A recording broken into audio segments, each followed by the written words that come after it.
जय श्री कृष्णा, जय श्री राधे। प्रभु की कृपा आप सभी पर बनी रहे। चलिए आज पढ़ते हैं 8वां अध्याय। ओम श्री परमात्मा ने नमः। इस प्रकार भगवान के वचनों को सुनने समझकर अर्जुन बोले, हे पुरुषोत्तम, जिसका आपने वर्णन किया है वह ब्रह्म क्या है,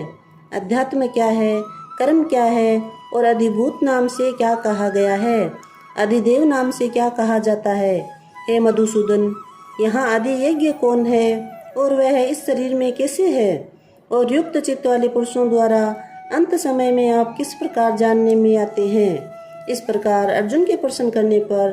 श्री कृष्ण भगवान बोले, हे अर्जुन, परम अक्षर अर्थात जिसका कभी नाश नहीं हो ऐसा सच्चिदानंदन परमात्मा तो ब्रह्मा है और अपना स्वरूप अर्थात जीवात्मा अध्यात्म नाम से कहा जाता है, तथा भूतों के भाव को उत्पन्न करने वाला शास्त्र विहित यज्ञ दान और होम आदि के निमित्त जो द्रव्यों का त्याग करता है वह कर्म नाम से कहा गया है। उत्पत्ति विनाश धर्म वाले सब पदार्थ अधिभूत है और हिरण्य में पुरुष आदिदेव है। और हे देहधारियों में श्रेष्ठ अर्जुन, इस शरीर में वासुदेव ही विष्णु रूप से अधियज्ञ हूँ, और जो पुरुष अंत काल में मेरे को ही स्मरण करता हुआ शरीर को त्याग कर जाता है वह मेरे साक्षात स्वरूप को प्राप्त होता है। इसमें कुछ भी संशय नहीं है, कारण कि हे कुंती पुत्र अर्जुन, यह मनुष्य अंत काल में जिस जिस भी भाव का स्मरण करता हुआ शरीर को त्यागता है उसको उसकी ही प्राप्ति होती है, परंतु सदा उसी भाव को चिंतन करता हुआ, क्योंकि सदा जिस भाव का चिंतन करता है अंत काल में भी प्राय उसी का स्मरण होता है। इसलिए हे अर्जुन, तू सब समय में निरंतर मेरा स्मरण कर और युद्ध भी कर। इस प्रकार मेरे में अर्पण किए हुए मन बुद्धि से युक्त हुआ निसंदेह मेरे को ही प्राप्त होगा। हे पार्थ, यह नियम है कि परमेश्वर के ध्यान के अभ्यास रूप योग से युक्त अन्य तरफ न जाने वाले चित्त से निरंतर चिंतन करता हुआ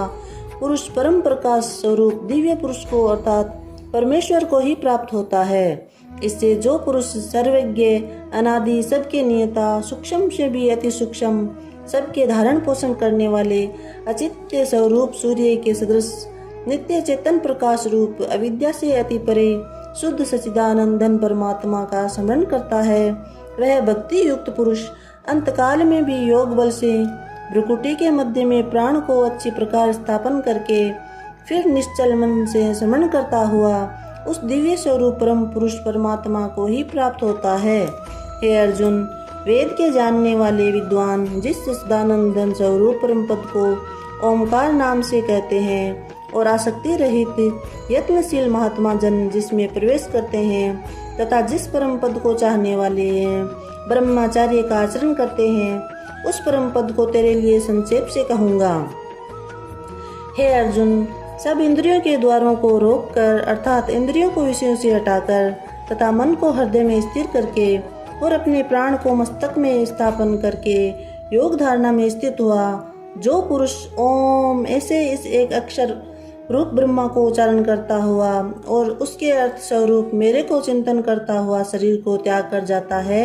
वह पुरुष परम गति को प्राप्त होता है। हे अर्जुन, जो पुरुष मेरे में अनंत चित्त से स्थित हुआ सदा ही निरंतर मेरे का ही स्मरण करता है, उस निरंतर मेरे को युक्त हुए योगी के लिए मैं सुलभ हूँ अर्थात सहज ही प्राप्त हो जाता हूँ। वे परम सिद्धि को प्राप्त हुए महात्मा जन मेरे को प्राप्त होकर दुख के स्थान रूप क्षण भंगुर पुनर्जन्म को नहीं प्राप्त होते हैं, क्योंकि हे अर्जुन, ब्रह्मलोक से लेकर सब लोग पुनरावर्ती स्वभाव वाले अर्थात जिनको प्राप्त होकर पीछे संसार में आना पड़े ऐसे हैं, परंतु हे कुंती पुत्र, मेरे को प्राप्त होकर उसका पुनर्जन्म नहीं होता है, क्योंकि मैं कालातीत हूँ और ये सब ब्रह्मादिकों के लोक काल करके अवधि वाले होने से अनित्य है।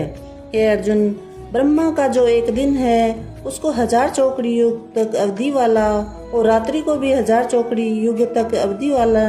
जो पुरुष तत्व से जानते हैं अर्थात काल करके अवधि वाला होने से ब्रह्मलोक को भी अनित्य जानते हैं, वे योगीजन काल के तत्वों को जानने वाले हैं। इसलिए वे ये भी जानते हैं कि संपूर्ण सदृश्य मात्र भूतगण ब्रह्मा के दिन के प्रवेश काल में व्यक्त से अर्थात ब्रह्मा के एक सूक्ष्म शरीर से उत्पन्न होते हैं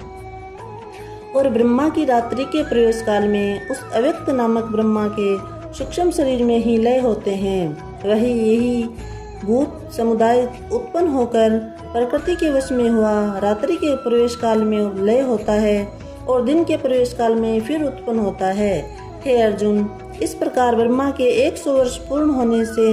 अपने लोक सहित ब्रह्मा भी शांत हो जाता है, परंतु उस अव्यक्त से भी अति परे दूसरा अर्थात विलक्षण जो सनातन अव्यक्त भाव है, वह सच्चिदानंदन पूर्ण परब्रह्मा परमात्मा सब भूतों के नष्ट होने पर भी नष्ट नहीं होता है। जो है अव्यक्त अक्षर इसे कहा गया है, उसी अक्षर नामक अव्यक्त भाव को परम गति कहते हैं तथा जिस सनातन अव्यक्त भाव को प्राप्त होकर मनुष्य पीछे नहीं आते हैं, वह मेरा परम धाम है। और हे पार्थ, जिस परमात्मा के अंतर्गत सर्वभूत है और जिस सच्चिदानंदन परमात्मा से यह सब जगत परिपूर्ण है, वह सनातन अव्यक्त परम पुरुष अनन्य भक्ति से प्राप्त होने योग्य है। और हे अर्जुन, जिस काल में शरीर त्याग कर गए हुए योगी जन पीछे नहीं आने वाली गति को और पीछे आने वाली गति को भी प्राप्त होते हैं, उस काल को अर्थात उस मार्ग को मैं कहूँगा। उन 2 प्रकार के मार्गों में से जिस मार्ग में ज्योतिर्मय अग्नि अभिमानी देवता है और दिन का अभिमानी देवता है तथा शुक्ल पक्ष का अभिमानी देवता है और उत्तरायण के 6 महीनों का अभिमानी देवता है, उस मार्ग में मरकर गए हुए ब्रह्मवेता अर्थात परमेश्वर की उपासना से परमेश्वर को परोक्ष भाव से जानने वाले योगी जन उपरोक्त देवताओं द्वारा कर्म से ले गए हुए ब्रह्मा को प्राप्त हुए हैं। जिस मार्ग में धूमानी देवता है और रात्रि में अभिमानी देवता है तथा कृष्ण पक्ष का अभिमानी देवता है और दक्षिणायन के 6 महीनों का अभिमानी देवता है, उस मार्ग में मरकर गया हुआ सकाम कर्म योगी उपरोक्त देवताओं द्वारा कर्म से ले गया हुआ चंद्रमा की ज्योति को प्राप्त होकर स्वर्ग में अपने शुभ कर्मों का फल भोग कर पीछे आता है। क्योंकि जगत के ये 2 प्रकार के शुक्ल और कृष्ण अर्थात देवयान और पितृयान मार्ग सनातन माने गए हैं। इनमें एक के द्वारा गया हुआ पीछे नहीं आने वाली परम गति को प्राप्त होता है और दूसरे द्वारा किया हुआ पीछे आता है अर्थात जन्म मृत्यु को प्राप्त होता है। हे पार्थ, इस प्रकार इन दोनों मार्गों को तत्व से जानता हुआ कोई भी योगी मोहित नहीं होता है, अर्थात फिर वह निष्काम भाव से ही साधन करता है, कामनाओं में नहीं फंसता है। इस कारण हे अर्जुन, तू सब काल में समत्व बुद्धि रूप योग से युक्त होकर अर्थात निरंतर मेरी प्राप्ति के लिए साधन करने वाला हो। क्योंकि योगी पुरुष इस रहस्य को तत्व से जानकर वेदों के पढ़ने में तथा यज्ञ तप और दानादिकों के कारण करने में जो पुण्य फल कहा है, उन सब को निसंदेह उल्लंघन कर जाता है और सनातन परम पद को प्राप्त होता है। बोली श्री कृष्णचंद्र भगवान की जय। जय श्री कृष्ण। राधे राधे।